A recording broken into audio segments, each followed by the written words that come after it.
What was my turning point away from the hyper-conservatism of John MacArthur? Is pronoun hospitality a prelude to future perversions in which a person marries an animal, as John Piper says? My thoughts on Trump's order banning gender-affirming care for minors. Is my view of being exile challenged at at all of Trump's recent orders? Was the Passover an atoning sacrifice? And many, many more super easy questions here on Theology and Raw's Q&A podcast. Again, as you may know, these questions are sent in from my Theology and Raw's Patreon supporters, and they get to vote on which ones they want me to address. And the ones that they all vote on gets pushed to the top. So I'm going to go down the list now and address as many of those here as I can. You're going to get a sneak peek into the first few. The rest will be available at patreon.com/Theology and Raw, where the rest of this podcast will live. So let's jump into these really good and challenging questions. Okay, this first question is a very personal one.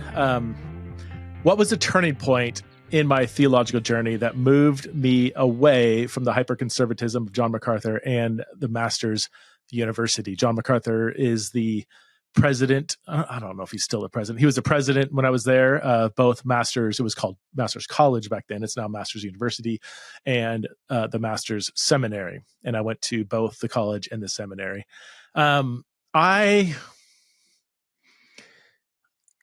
I could give like a short, quick answer to this, but I feel like that would probably not be helpful. So this is one, here's an area where I'm like, I think it would be probably more helpful and honest to give a more thorough answer. And I do want to be very honest with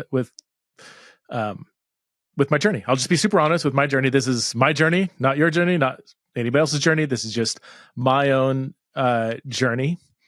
And I do want to try to stick close to the question, specifically the turning point in my theological journey that moved me away from the hyper-conservatism of John MacArthur and the Masters University. I got saved at 19 years old and immediately fell passionately in love with studying the Bible, which was weird because I hated to study anything prior to 19. Almost overnight after my conversion, addicted to studying the Bible. I was in a church where MacArthur was one of the most talked about people. He was kind of a fan favorite among the leadership. And my mom also had a shoebox filled with cassette tapes with John MacArthur, Charles Stanley, D. James Kennedy.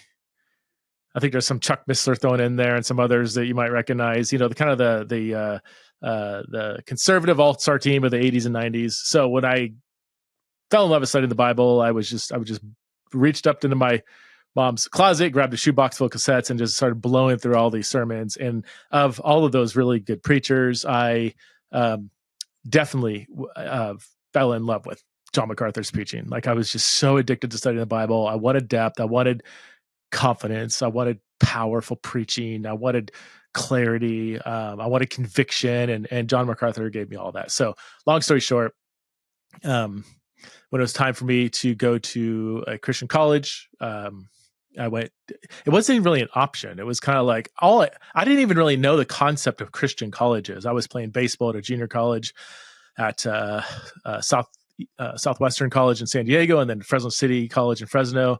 And then that was right around the time when I got saved, and I just knew college, a Christian college, was the Master's College. Like, I didn't know that there was others, you know. Literally, it's kind of weird. But I was also becoming a big John MacArthur fan, so I was like, oh my gosh, I can go study the Bible at a school that is founded and led by, you know, my favorite Christian preacher at the time. I probably knew like 4 Christian preachers, but I mean, he was, you know, the best of the 4, in my opinion.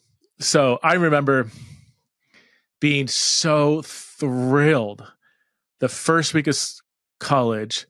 You know, John MacArthur preaches back then. Again, I don't know how it is now, but at Grace Community Church, he would preach Sunday morning and then a separate sermon Sunday evening. They had 2 different services, which were different. And then he preached every single day in chapel that week. Monday, Wednesday, and Friday, the first week of college.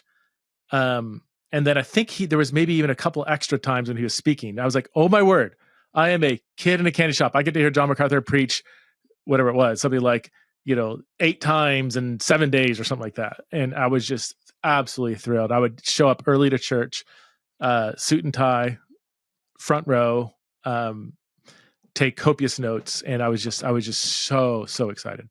So I was as MacArthurite as you can be. And I want to say why? Because I immediately after my conversion had a firm passion and conviction for biblical authority.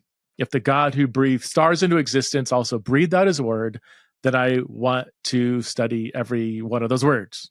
And I want to spend my life doing that. That's what I want to do. And I saw MacArthur's preaching as embodying that same passion. So that's all background. Now, you get to college and you start reading, you start thinking, you start perhaps even thinking on your own. You start meeting other students that might hold a different viewpoints. And now you can't you're not just in an echo chamber. You have to kind of defend your position. Like even at Master's College, it's mostly conservative students, but you had some that were like held to the sign gifts that were more charismatic. And I'm like, no, John MacArthur says that's wrong, so it must be wrong. But then I would talk to a student who was like, well, no, here's what the Bible said, blah, blah, blah. And I was like, I don't know how to respond to that. So I go back and listen to a MacArthur tape. I'm like, all right, how do I respond to that argument? So I'm just, I was on some level, challenged to know, well, why do I hold to everything MacArthur says,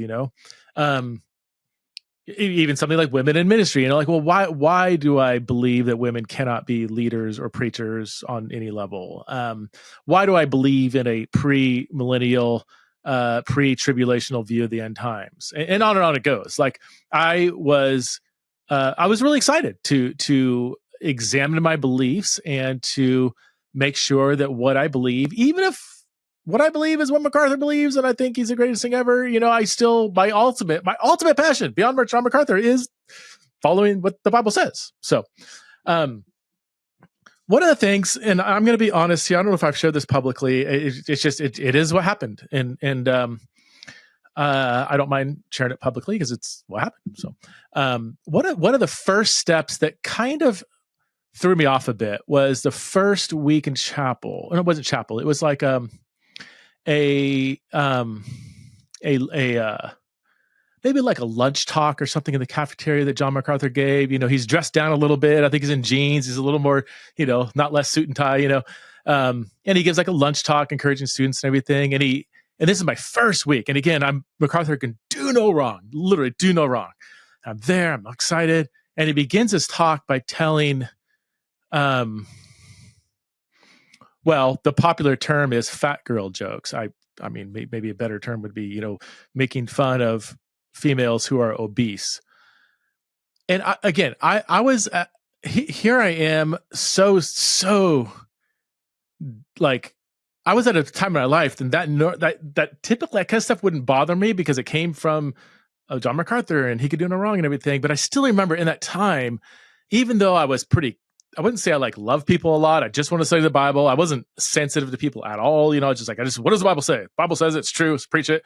And I remember just feeling a little bit sick, this doesn't feel right. I remember looking around, seeing some girls just feeling shamed and head down and everything. I was like, this is just, I don't know. Obviously this is good because MacArthur's doing it. It's kind of my thinking, but I'm like, I don't know. Is this really the best thing to do? And I was like, oh, seems, I don't know if this is good. Is this good?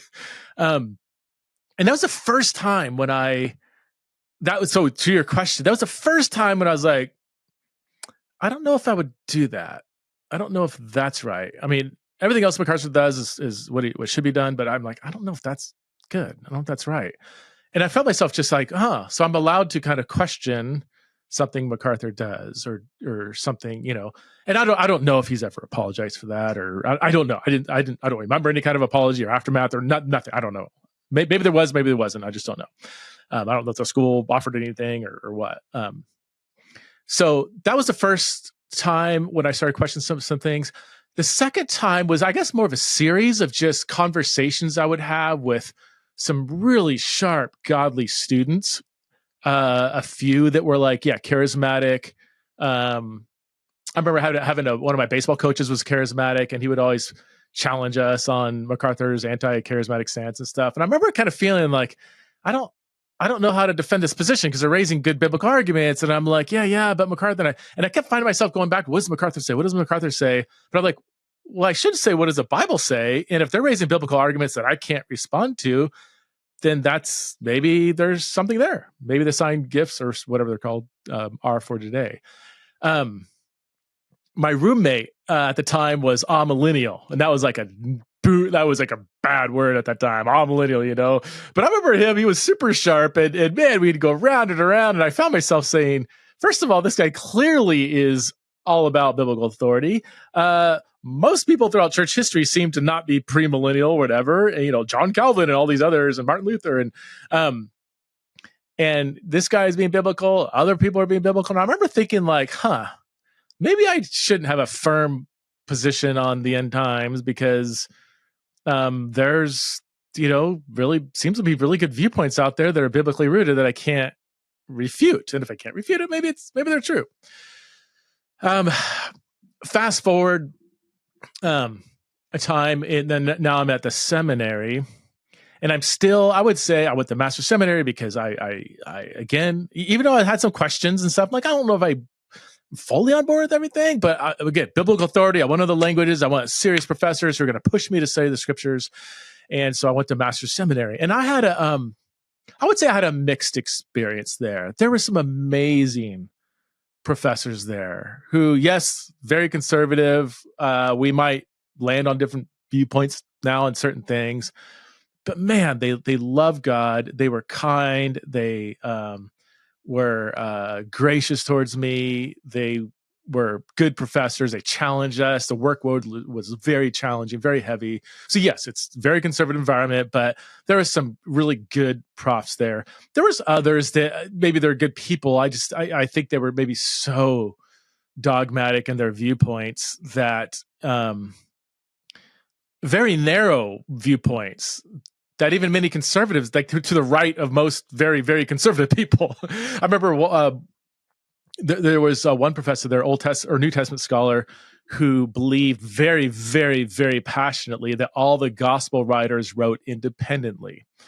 The common view is that Mark wrote first, Matthew had access to Mark, Luke had access to Mark, Matthew and Luke probably had access to another source material, some call it Q, that we don't have it, but there's some common things that they're drawing on that where Matthew and Luke agree on something that is not in Mark, and then John's kind of doing his own thing.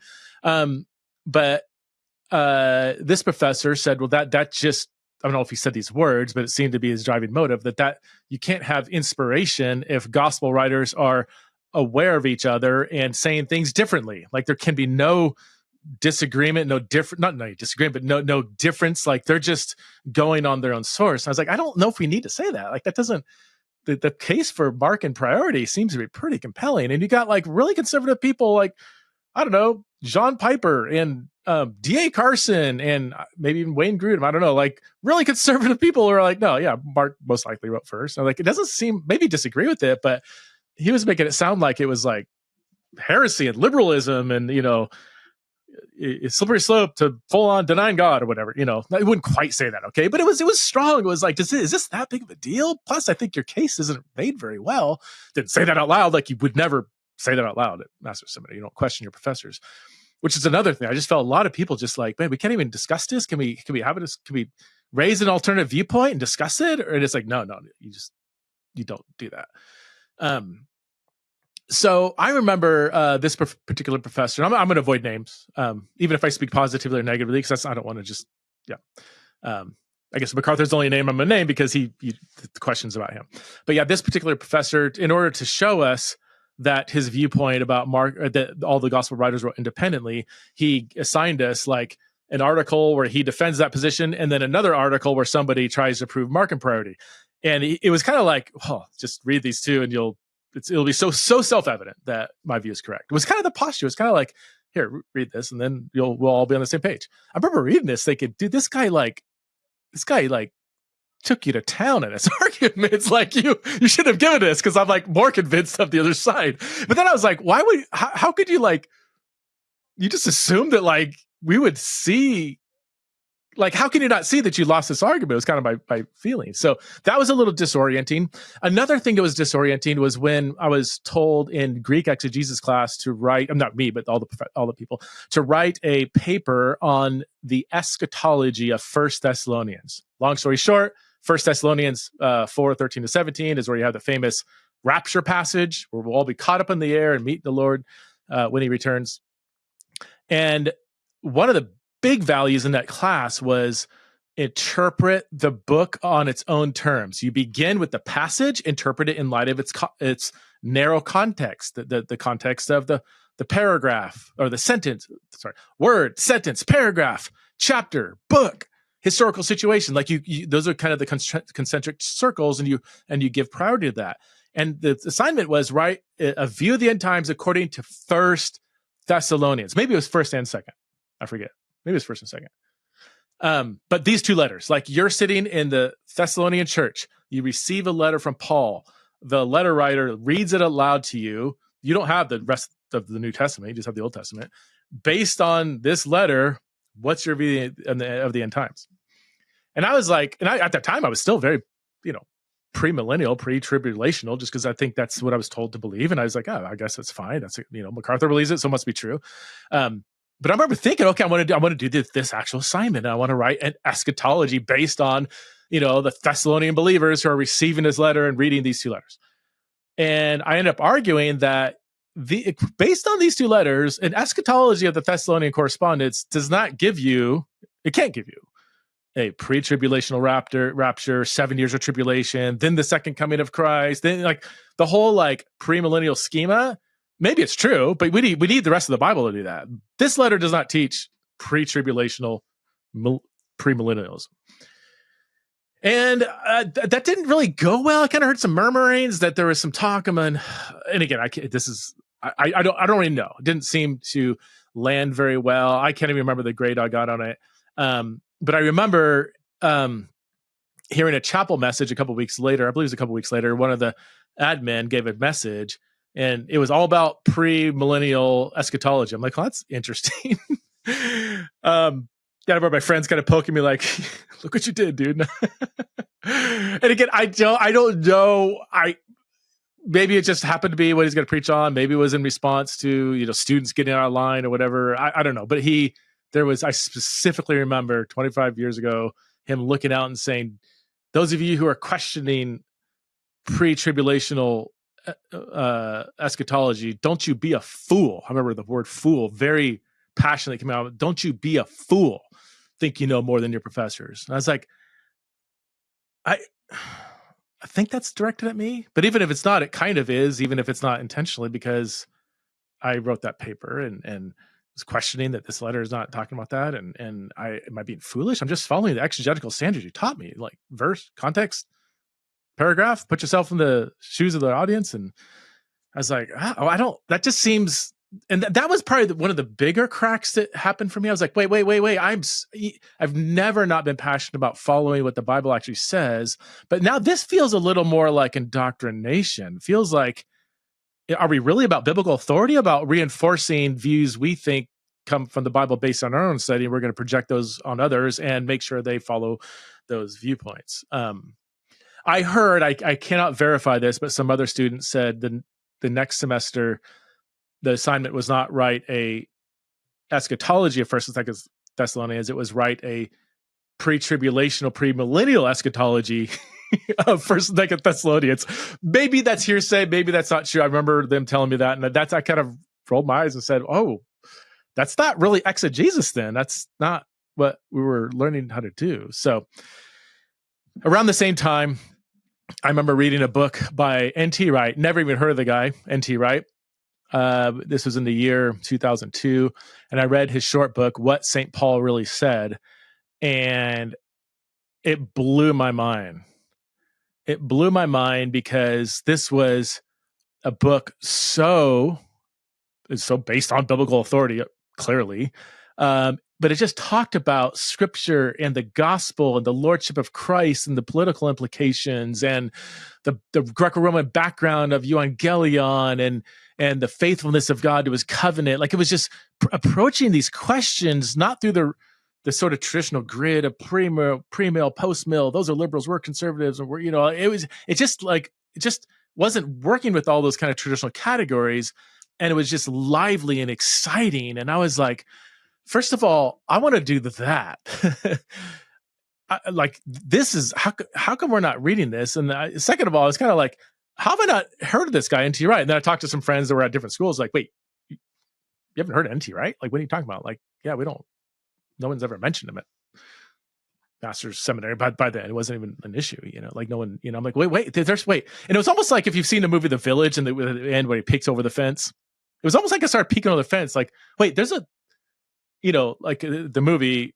I can't explain the whole thing, but it's worth watching. It's a good commentary on everything I'm talking about. Like a lot of fear to keep people trapped in this village, and there's all this bad stuff out there, and you stay in here, and if you go out there, you're going to go liberal and all this stuff, and like you're just kind of kept like this fear of like being, in the village, and then you peek over the fence, and you say, wait, the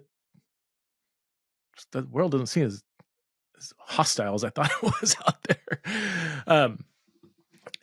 So yeah, I through those series of events, I was like, okay, look, I am ever more passionate about understanding what the Bible says, but I feel like there's just a little more indoctrination than exegesis actually happening here. And I was like, man, I'm sure it happens at every school, but as at that time I said, okay, I know I want to do a PhD. I need to be in an environment where I can just be challenged to study the Bible and not be told where I must land on my conclusions. And that's why I chose Aberdeen University. It's a secular school. There's a religion department that has several like evangelical Christian scholars, but doing just like really, really good scholarship. But it's not a confessional school. You don't need to land on a certain view. You just need to do good exegesis. And so that's what led me to that. So long story short, that's a really long story, not very short at all. Long story long. The heart behind that movement, John MacArthur, Master's College, Master's Seminary, of centering your life around what the Bible says, that has not only never changed my life, in fact, it's been that passion has only been inflamed. I didn't feel like looking back that they were always following through on that commitment. It seemed like the conclusions were, in some cases, maybe many cases, driving their exegesis and not vice versa. So again, good things. I learned a lot in my experience there. I'm not the person. I'm not just gonna. I've got friends that had a they had kind of a similar journey, but they're so jaded that 25 years later they hear John MacArthur and it's just so triggering. They're just like, oh my gosh, that place is horrible, everything. That's not me at all. Like I take the good and bad. I think there was good things I learned there. Made some good friends. Some amazing professors there. Other ones that I didn't feel were as good, maybe as what a seminary level professor should be, but you're going to get that from any seminary too. So, okay, I'm going to move on. I already spent enough time on that. Next question. John Piper recently said pronoun hospitality is a prelude to future perversions in which a person marries an animal. What's my response to this objection? Let me first of all say I don't know where he said this, and I don't know the original context.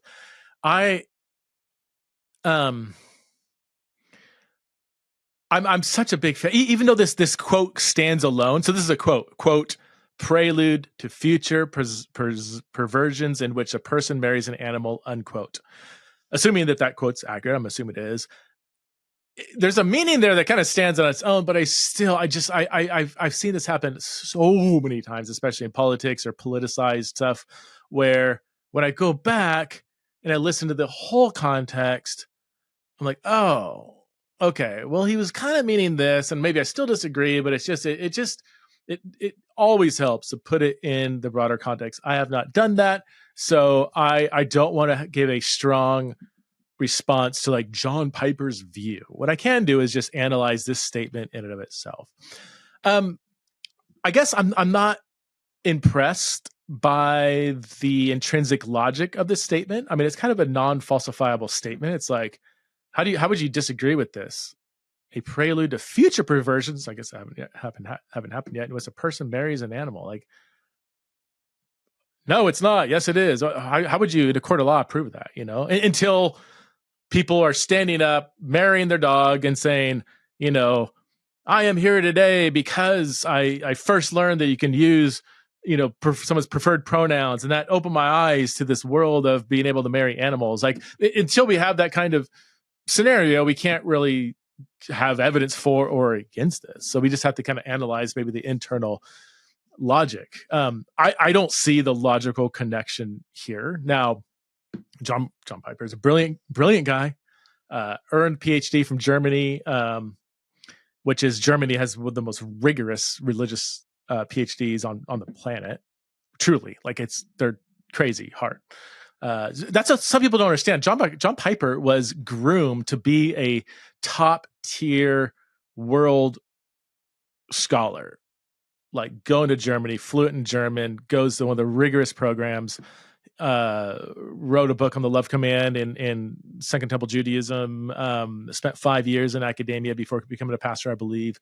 So he's not just like a really smart pastor. I mean, he was groomed to be a top tier scholar, not just like, I got a PhD at, I'm not going to name any names, but yeah, he went to like one of the most rigorous PhD programs. He's a scholar at heart, or at least he was. I think he still kind of is. I'm not impressed with the logic here. Like, I would need to see concrete evidence that causation and not just correlation is intrinsic to the connection. Like, there seems to be some possible correlation here. Using someone's preferred pronouns, I think he would say, well, you are affirming something incorrect about somebody's basic human constitution. That a man, and you're affirming that this man is actually a woman, which isn't pronoun hospitality, but I think that's probably what he would say. And that is akin to marrying an animal. I still don't see that. I hardly see the correlation there, but I would need to see not just some correlation, like people who end up marrying animals also use preferred pronouns. I can tell you right now, if is ever the case that people end up marrying an animal, they probably are okay using someone's preferred pronouns. There's probably a lot of other things going on there. Yeah. So, I mean, you could also say, well, they also vote Democrat. Like, well, okay, so does that mean voting? That would be a correlation, not a causation. Is there anything intrinsic to voting Democrat that leads to like marrying animals or something? So even if there is some semblance of maybe a correlation here, again, I'm trying to be as generous as I can. I just don't see any causation. And I think there is a misunderstanding here of what, again, because I don't have the original context, I don't know his understanding of pronoun hospitality.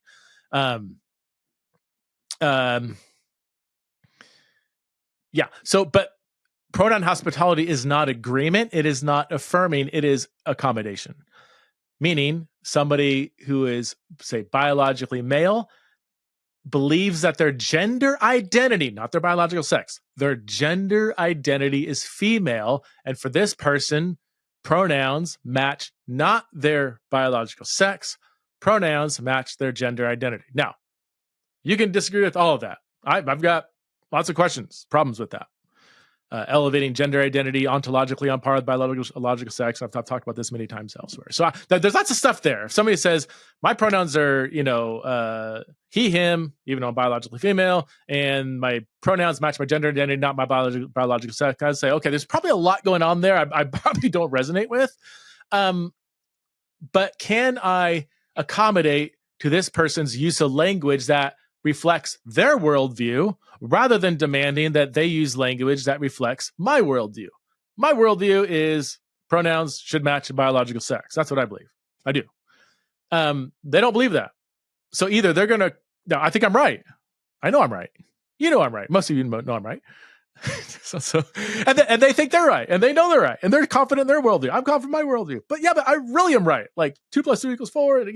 Yeah, but here's why I'm, so we're at a loggerheads with these different worldviews, and language is saying these same terms are reflecting different worldviews. So one of us has to accommodate to the other. Either we can demand that this person accommodates to my worldview, or I can accommodate to their worldview. I take the view, and this isn't a hill I'm going to die on necessarily. That's not a hill I'm going to die on. but I can accommodate to the worldview without necessarily agreeing with it. Now, if I use this person's pronouns and they say, "Oh, thank you so much. So do you believe I am?" And they say, a sex that they are not. I would have to say, no, I don't. That would be lying to the person if a biological, I forgot which direction my analogy is going. If a biological male said, "Here my pronouns are she, her," and if they said that's because I am biologically female, and you must believe that I'm biologically female, I'm like, no, I don't, and I can't. So if that's a requirement, if me using pronouns is affirming a wrong belief in your biological sex, then we might have a problem here. I don't want to affirm a lie. I don't believe pronoun hospitality is, in every case, I would say even in most cases, affirming a lie. It is simply accommodating to the use of language as it reflects a different worldview. So does that lead to marrying cats? I just, I don't think so. But again, it's kind of such a non-falsifiable statement that it's like, I don't see the logic here. I could see some distant correlation on some aspects, but again, if you truly understand it, what pronoun hospitality is, I don't think it's at all the same thing. So I'm just gonna say, yeah, I'm not. I would just disagree with that. That logic. Elena wants to know: the Bible limits grounds for divorce, and you recently said it never allows remarrying. I wasn't a Christian then, but I'm my husband's third wife. Are we both doomed? Elena, I'm so sorry about giving the wrong impression. I do remember talking about this in the last, I believe it was the last Q&A podcast. Let me say a few things really clear up front. First of all, I have not studied the issue of divorce and remarriage much at all. Read maybe few articles. I don't think I've read a whole book on it. There's several books on this. I don't think I've read any, actually. Looked at the passages. I kind of know the basic issues, but I know there's good scholars on different sides. Some allow for several things, several allowances for divorce. Others are no divorce at all. Some are like divorce, yes, no remarriage. What I said in that previous Q&A, let me be super clear, is that according to some people I know that are familiar with church history, they would say that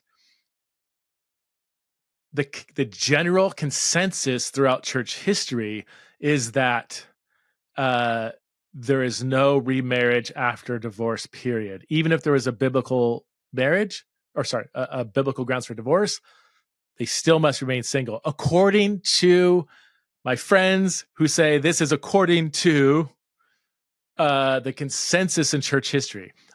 So let me be clear. First, two things. I have not verified that. I have not done the church history research. Number two, even if it is a consensus, that doesn't mean it's right. Even if all of church history agrees on something, that doesn't mean it's biblical, right? I mean, and all the Baptists said, amen. Because adult baptism wasn't really a thing until 16th century, I believe. Yeah. Hey friends, I hope you enjoyed this portion of the Patreon-only Q&A podcast. If you would like to listen to the full-length episode and receive other bonus content like monthly podcasts, opportunities to ask questions, access to first drafts of my research, and monthly Zoom chats and more, then please head over to patreon.com/theology in the raw to join Theology in the Raw's Patreon community. That's patreon.com/theology in the raw.